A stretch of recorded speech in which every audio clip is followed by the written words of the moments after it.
And you're welcome. Let's begin, shall we, with our very first big story for this morning. Now, according to an SBM Intelligence report, for West Africa's food crisis is deepening, with Nigeria and Ghana at the heart of it. In Nigeria, food inflation has surged dramatically, with the average cost of cooking a pot of jollof rice rising from 21,300 naira in September of 2024 to 25,486 naira by March of 2025. And that's about a nearly 20% increment in the cost of jollof rice for a pot. Now, major factors include insecurity in food-producing regions, skyrocketing transportation and energy costs, and market manipulation by traders. Protein particularly, that's turkey, one of my favorites, has seen a 500% price rise since 2016. And fuel and electricity prices have also ballooned. Now, meanwhile, Ghana's price remained persistently higher, with the cost of preparing jollof rice about 78.7% higher than Nigeria's, driven by the depreciation of the cedis and reliance on expensive imported food items. In Nigeria's regions, disparities are severe. Now, in Port Harcourt, south of Nigeria, it saw a 55.1% rise due to political instability. In Kano, northwest of Nigeria, it faced a 53.8% hike linked to farmer-herder conflicts and flooding as well. And in Lagos, the commercial capital of Lagos, markets reported trader exploitation and transportation tools also inflated prices. Now, Ghana's prices, despite some short-term dips, remain volatile, with persistent inflationary pressures linked to logistics costs and also macroeconomic instability. Both nations face the dual burdens of rising food insecurity and economic fragility, with millions of households struggling to afford even basic staple. Now, joining us to unpack this, we have with us from SBM, Ilerioluwa Oladipupo. You are welcome. Thank you very much for joining us. She's the copy editor and analyst at SBM Intelligence. Good to have you here. Thank you for giving us your Sunday again. Thank you. There's an in-house reason why I'm thanking you so profusely. Thank you indeed. Let's start by talking. First off, this takes the whole jollof wars to a totally different dynamic here when it comes to Nigeria versus Ghana jollof. But what are the most staggering findings when it comes to the food insecurity in both countries that you found out? All right, so thank you very much. Thank you. Yeah, just as you have read, in the preliminary stages. So one of the things we found out is there's a regional disparity in terms of food prices. So take, for instance, Nigeria has different geopolitical zones, right? And we found out that there are different issues driving up prices in different parts of the country.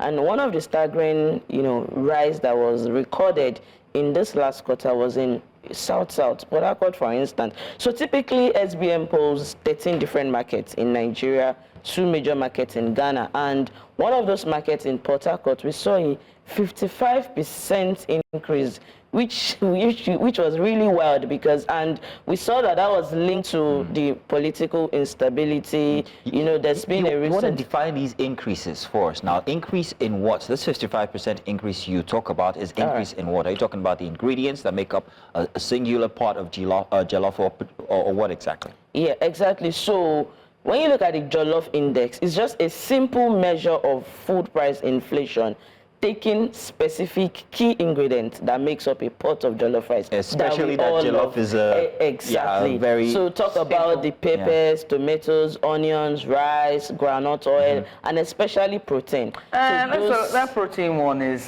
turkey? Yeah. Turkey, no. I can't sleep. I'm sorry. So the thing is, turkey is one of the basic things we use, right? But it's just a mirror of the protein affordability problem that we're going through in Nigeria.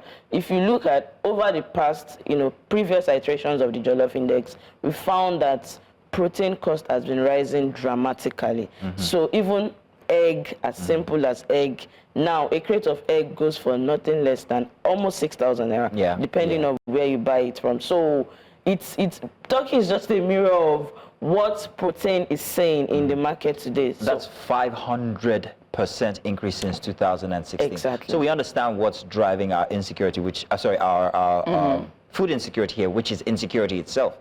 But what about Ghana? What exactly is driving their food security up? So we found that Ghana is import dependent, and in the past we've seen Ghana has been facing some bit of issues.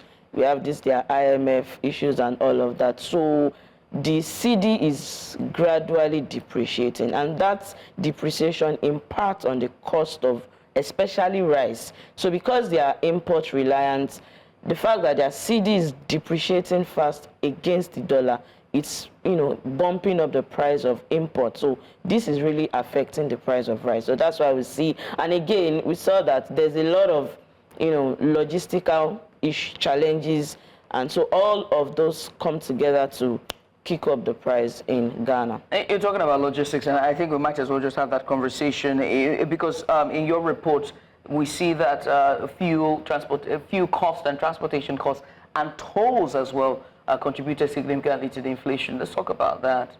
Okay, so let's take for instance, I mean, year on year there's been an increase in fuel price. As at January 2024, petrol wasn't even going for as high as 700 naira, but today between 900. I mean, bless Dangote, just reduce the price, but that's not really reflected in pump prices. Some petrol stations still sell as much as 900 naira per liter, so that has really affected the price of transport.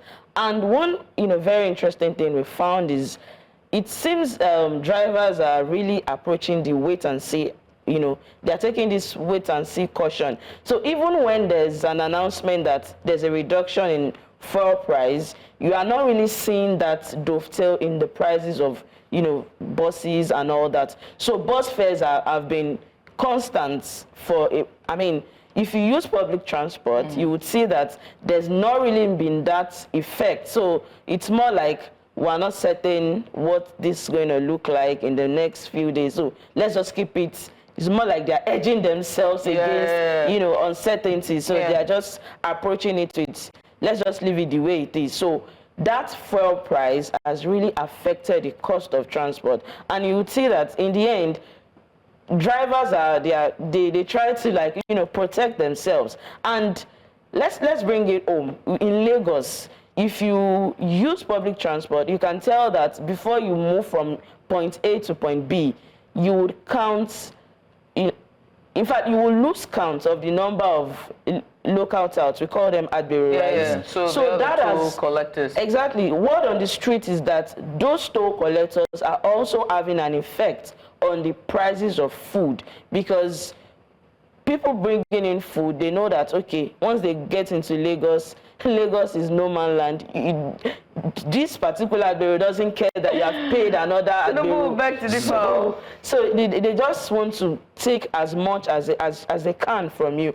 And this also affects, because you know that, when I get into Lagos, I'm not sure of how much I'm going to pay to adberi. It's not like it's a formal collection. So there's no fixed price. There's no fixed price. It depends on the goodwill or otherwise of the local tout. So the people bringing in food try to bump the prices as much as possible to edge themselves from losses, and all of this pass down to the consumers and impacts the prices of food. Now, this is still the Nigerian context. This doesn't apply in the Ghanaian context, does it? Do they still have these kinds of issues like we do with the local touts? So Ghana does not necessarily have that, but there's a lot of infrastructural issues which also combines. And so when you're looking at food prices and insecurity, it's always difficult to really separate the contributing factor. So there is a confluence of factors. So when you combine the fact that, the Ghana cedi is depreciating with the logistical issues, it just brings you to the kind of issues that we have today. Logistics are very peculiar for Ghana. Let's talk about their cedi as well. It's been struggling, and we have seen it depreciate against the dollar. Same for Nigeria, but it seems like theirs is on a different dimension entirely. And so how has the central currency depreciation also spiraled the cost of food? As I said earlier, when you are an import-dependent country, you can't really control prices because you are importing inflation from abroad. So if your currency is weak against the currency with which you bring in food, it's definitely going to tell on your currency at home. So that's the kind of situation we're seeing in Ghana. And that's very worrying, I will say. And so, what then is our short term? What can there be? Can there be a short term intervention? I mean, insecurity seems to be the monster that everyone can't seem to get rid of. Not what more of Agberu? Those ones are just the pesty pest. What's that symbiotic relationship? Parasite. You just can't get rid of. Is there very parasitic? Is symbol? So how then can we then? What's the short-term intervention that we can nip this in the bud, especially for my Toki, my precious Toki? Okay, so one of the things I would bring it home to Lagos is there needs to be a sort of food market monitoring, in the sense that on the streets, our researchers found that there's this price gouging going on, especially in Lagos. Some traders are taking advantage of the market situation to increase prices excessively. So while we are not advocating for price control, because we know that that also has its own disadvantages, but there needs to be a sort of market monitoring whereby traders do not take advantage of the market situation to just bump prices excessively. And that market monitoring is also important in the sense that you get to K2 market, right? And you buy something for, say, 10 naira, you move to another market and just maybe less than how many kilometers, and the price is like ×3, and you are wondering, this cannot be only transport cost. These traders are definitely taking advantage of the situation. So that sort of market monitoring needs to, take place. Another thing that needs to happen is there needs to be an increase, targeted food aid. We saw that last year there was this initiative that the government took, releasing rice in certain places and all of that. So while some traders said, oh, they didn't have a feeling of that, some also reported that, okay, that kind of helped reduce. And also there's been this, ease of import. There's this ease of import restriction. So if that can be worked on, we know that, okay, there can be that short-term relief for people. But unfortunately, we're beginning to see that short-term relief is erasing, because if you read the report, you would see that there was this decline in January, February. There was bumper harvest. I mean, tomatoes were, a lot more. Price of rice came down, but we see that we are not able to consolidate that again. So, storage is something that also needs to be worked on. So if Nigeria has enough storage capacity, we would not see a situation whereby we are having short-term gains. Those gains would be consolidated over a longer period of time. So that's why we see that January, February, there were some declines, but today prices are bumping up again. So that sort of, storage needs to be worked on. Market monitoring needs to also be worked on, and targeted food aid could also go a long way. Targeted food aid, with the withdrawal of USAID, and then now with tariff wars that is on the horizon for us. I wonder what's at stake here, and the structural reforms that could happen, not just in Nigeria but also West Africa, but most importantly Ghana, that is very export dependent. Import dependent. So honestly, the outlook doesn't really look good, especially because of the tariff wars that we are beginning to see. While it may not. While we are still looking at, okay, will it come back because of the 90-day break, the outlook doesn't really look good, because it's definitely, going to affect Nigeria's exports, which will affect the amount of foreign exchange that we can have, right? And once you have less dollar coming in, there's more strain on the naira, and which will go back to impact, the day-to-day living. And this also goes to Ghana, because they are also import dependent. So maybe we can only hope that the 90-day break would be a total erasing of that tariff war. While we're talking about suggestions for solutions, what about the Plant for Food scheme? I think is it Ghana now that are actually implementing that? Can we do the same here in Nigeria, and how would it help? Insecurity. Well, this time you're planting for food, so this means it's localized. Am I correct? Yeah. So is For that going to Ghana, help the situation?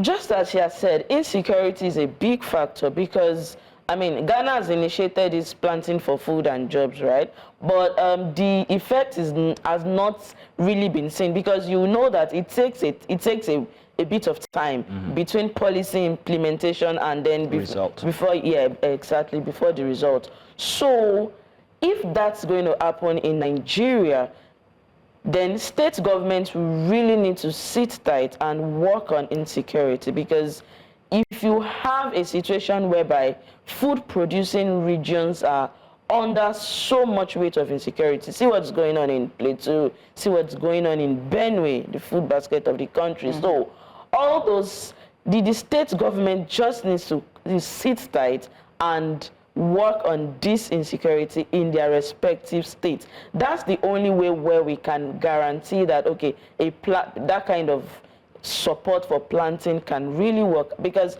again, we saw that there was this report SBM published, I think that was last year, where we saw that, you know, in food producing regions, bandits are taking levies from farmers, right? And so that also affects prices of food, because if you are a farmer, you will factor the levy you want to pay to bandits. And again, you are not even certain of your harvest, because if you are unlucky that is a different bandit set comes during harvest time, they don't care about the levy you paid when you were about to plant. So you are mandated to pay another one, or even give out a portion of your harvest. So if we're going to have that kind of planting support in Nigeria, insecurity is a big factor that we must really need to tackle. Well, Ilerioluwa, I think we have just summed it up, and we know what the result, what the solution is. Instead of going for planting for food and jobs, maybe we should recruit more in the army so we can provide security. That's why when our mama was saying our mama was saying that we should plant at our backyards. Urban, what was that initiative that she did? She did that photo up in the Aso Villa, and with her small garden at the back, and showing us our ugu. That thing was so insensitive. I don't know who did that thing, who told her. It was wrong, because people had small gardens at their backyard, and they were slaughtered. All right, that's all. Well, I gotta say. Insecurity, let's get more boots on the ground. Yeah. I don't know. But that's as much as we can take as we move on into the next hour. Thank you very much for being with us this morning, giving us the Sunday as we said from before. Thank you for having me. Thank you for coming on.